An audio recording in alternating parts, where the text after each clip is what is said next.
Hello friends, welcome to YouTube channel Khula study official. तो चलिए साथियों, आज आपको हम विज्ञान की पाठ्य योजना के बारे में बताएंगे। क्लास 7 का ये लेसन होगा। तो आपको यहाँ पर बीएसटीसी फर्स्ट ईयर और सेकेंड ईयर की जितनी भी डायरियाँ हैं, हमारी संपूर्ण डायरियाँ जो राजस्थान के अंदर चलती हैं, बीएसटीसी फर्स्ट ईयर हो चाहे सेकेंड ईयर, जितनी भी आपकी डायरियाँ कॉलेज के माध्यम से प्रोवाइड करवाई होंगी, उन सभी के आपको पीडीएफ मटेरियल आपको यहाँ से प्रोवाइड करवा दिया जाएगा। आप हमारे इस दिए गए नंबर पर कॉल करेंगे और डिस्क्रिप्शन बॉक्स में भी आपको हमारे यहाँ से लिंक दी जाएगी। उस एप्लीकेशन को डाउनलोड करके रजिस्ट्रेशन कीजिएगा और पेमेंट करके आप लोग उस डायरी को परचेज कर सकते हैं। सभी डायरियाँ आपको मिलेंगी, पूरी डायरियों का कोर्स आपको मिल जाएगा। तो अब आपको इस लेसन प्लान को किस तरीके से बनाना है, एक बार आप इस लेसन प्लान को अच्छे से सीखेंगे। और हमारा प्रकरण होगा चुंबक। कौन सा होगा साथियों? चुंबक हमारा प्रकरण होगा। चलेगा, अब हम शुरुआत करते हैं। तो यहाँ पर मैंने आपको पूरा ब्लूप्रिंट समझा दिया है। उस वीडियो को आप लोग देखेंगे जा करके, डिस्क्रिप्शन बॉक्स में उसकी लिंक दे दूंगा मैं एप्लीकेशन की और उस वीडियो की। पूरा पैटर्न एक बार समझेंगे और कौन कौन सी डायरियाँ आपको जो दी गई है वो बनानी है। मेरे यहाँ से राजस्थान में जितनी भी डायरियाँ आपकी चलती हैं 25-30, ठीक है ना, वो 30 डायरी मैं आपको प्रोवाइड करवा दूंगा और उन डायरियों में से आपकी जितनी भी डायरियाँ हैं वो सभी आप लोग बना लेंगे देख करके। ओके, चलेगा। सबसे पहले आते हैं हमारे यहाँ पर उद्देश्य, और इधर आएगा हमारा अपेक्षित व्यवहार परिवर्तन। तो आपको उद्देश्य में क्या लिखना है? सामान्य उद्देश्य लिखना है। और सामान्य उद्देश्य के सामने आपको लिखना है कि बच्चों में विज्ञान विषय के प्रति रुचि उत्पन्न करना। ये अपेक्षित व्यवहार परिवर्तन साथियों। दूसरा पॉइंट है कि बच्चों में तार्किक व मानसिक क्षमता का विकास करना। तीसरा पॉइंट है बच्चों में जिज्ञासा का भाव उत्पन्न करना। नंबर 4 पॉइंट है कि बच्चों में सोचने समझने की क्षमता का विकास करना और बच्चों में वैज्ञानिक दृष्टिकोण उत्पन्न करना। ठीक है, उसके बाद आता हमारा विशिष्ट उद्देश्य। कौन सा आएगा? विशिष्ट उद्देश्य को देखिएगा आप लोग एक बार। तो विशिष्ट उद्देश्य में क्या लिखेंगे कि भाई छात्र चुंबक के गुणों को समझ सकेंगे, छात्र चुंबक का प्रत्यास्मरण कर सकेंगे, छात्र चुंबक के प्रकारों में अंतर कर पाएंगे, छात्र चुंबक का विश्लेषण व मूल्यांकन कर पाएंगे और छात्र चुंबक का दैनिक जीवन में उपयोग कर सकेंगे। क्लियर? चलिए, उसके बाद अगला पॉइंट आता है हमारा शिक्षण सहायक सामग्री। अब आपको टीचिंग मटेरियल एड्स क्या क्या लिखना है इसमें, तो देखेंगे चौक, डस्टर, लपेट फलक। ये लपेट फलक साथियों, ये हमारा श्याम पट्ट होता है, ब्लैक बोर्ड होता है जो लटकाने का आता है, ठीक है ना। उसके बाद चुंबक और संकेतक इत्यादि।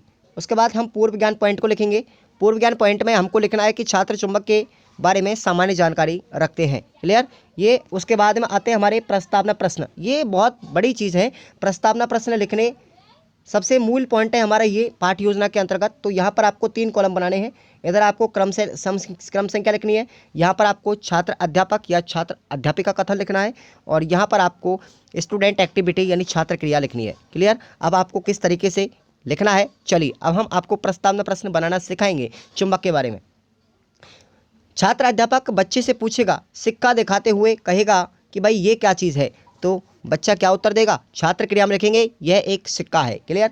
उसके बाद सेकंड प्रश्न है कि सिक्का किस धातु का बना होता है, छात्र क्रिया में लिखेंगे सिक्का लोहे का बना होता है। क्लियर? उसके बाद तीसरा प्रश्न है कि लोहे की बनी अन्य वस्तुओं के बारे में बताइए, तो छात्र क्रिया में लिखेंगे कि लोहे से कील, खिड़की, चाकू इत्यादि वस्तुएं बनती है। चौथा प्रश्न होगा हमारा कि लोहे की बनी वस्तुएं किस वस्तु को अपनी ओर आकर्षित करती हैं, तो छात्र क्रिया में लिखेंगे हम कि लोहे से बनी वस्तुएं चुंबक को अपनी ओर आकर्षित करती हैं। और प्रश्न संख्या 5वां हमारा एक समस्यात्मक प्रश्न होगा, जैसे चुंबक के गुणों के बारे में समझाइए, तो इसका आंसर बच्चे नहीं दे पाएंगे और एक समस्यात्मक प्रश्न बन जाएगा। इसके बाद हमको अगला पॉइंट लिखना है उद्देश्य कथन। उद्देश्य कथन में लिखेंगे कि बच्चों आज हम चुंबक का विस्तार पूर्वक अध्ययन करेंगे। क्लियर? उसके बाद आगे बढ़ते हैं नेक्स्ट पेज पर। आपको लिखना है अपना प्रस्तुतिकरण। नेक्स्ट पेज, प्रस्तुतिकरण भी बहुत मूलभूत यहाँ पर ये अंग माना जाता है पाठ्य योजना का। तो यहाँ पर आपको 5 कॉलम बनाने रहे हैं, ठीक है ना। जैसे शिक्षण बिंदु, छात्र अध्यापक या छात्र अध्यापिका कथन और छात्र क्रिया, शिक्षण विधियाँ और श्यामपट्ट कार्य।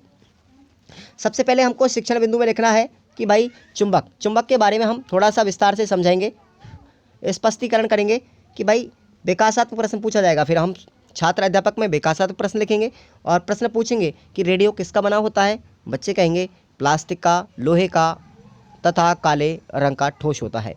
दूसरा प्रश्न होगा हमारा, ये काले रंग का पदार्थ किन वस्तुओं को अपनी ओर आकर्षित करता है, बच्चे कहेंगे कि लोहे की वस्तुओं को आकर्षित करता है।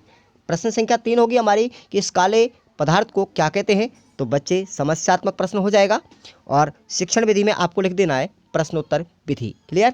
उसके बाद हम स्पष्टीकरण लिखेंगे छात्र अध्यापक कथन में, ठीक है ना। उसके बाद कि ऐसे पदार्थ जो लोहे या लोहे से बनी वस्तुओं को अपनी ओर आकर्षित करते हैं वो चुंबक कहलाती है, और जो पदार्थ चुंबक की ओर आकर्षित होते हैं उनको हम चुंबकीय पदार्थ कहते हैं। क्लियर? तो इसमें सभी विद्यार्थी ध्यानपूर्वक सुनेंगे और ये हमारी व्याख्यान विधि हो जाएगी। और यहाँ पर आपको शामपट्ट कार्य में लिखना है कि लोहे या लोहे से बने वस्तुओं को अपनी ओर आकर्षित करने वाले काले रंग के पदार्थ को चुंबकीय पदार्थ कहते हैं। क्लियर? उसके बाद अगला पॉइंट लिखेंगे शिक्षण बिंदु में कि भाई चुंबक के प्रकार। क्या लिखना है? चुंबक के प्रकार। चुंबक दो प्रकार का होता है, प्राकृतिक चुंबक और कृत्रिम चुंबक। कृत्रिम चुंबक भी 4 प्रकार का होता है। तो देखेंगे आप लोग कि एक तो नाल चुंबक, दूसरा दंड चुंबक, तीसरा चुंबकीय सुई, और नंबर 4 पॉइंट है चुंबकीय कंपास। उसके बाद छात्र क्रिया में लिखेंगे कि सभी विद्यार्थी ध्यानपूर्वक सुनेंगे, और विधि हो जाएगी हमारी व्याख्यान विधि। तो यहाँ पर शामपट्ट कार्य में लिख देंगे चुंबक 2 प्रकार के होते हैं, प्राकृतिक चुंबक और कृत्रिम चुंबक। क्लियर? उसके बाद हम आपको क्या करेंगे? पुनरावृत्ति प्रश्न बताएंगे बच्चों को। पुनरावृत्ति प्रश्न किस तरीके से करना है देखेंगे कि सिक्का किस धातु का बना होता है, और दूसरा प्रश्न होगा हमारा कि लोहे को अपनी ओर आकर्षित कौन करता है। ठीक है ना, कि भाई लोहे को अपनी ओर आकर्षित कौन करता है। और उसके बाद आता है हमारा मूल्यांकन प्रश्न, और मूल्यांकन प्रश्न हो जाएगा कि चुंबक किसे कहते हैं और चुंबक के प्रकार बताइए। इस तरीके से आपको बनाना है। उसके बाद हम बच्चों को गृह कार्य देंगे। गृह कार्य में क्या होगा कि नाल चुंबक तथा दंड चुंबक की आकार सहित व्याख्या कीजिएगा। तो इस तरीके से हमारे ये कंप्लीटली लेसन हो जाता है। क्लियर साथियों? तो आपको कोई टेंशन लेने की बात नहीं है। आपको पूरा का पूरा PDF मटेरियल, जितनी भी हमारी राजस्थान के अंदर डायरिया चलती है कॉलेजों में, वो सभी का सभी पूरा मटेरियल मिल जाएगा।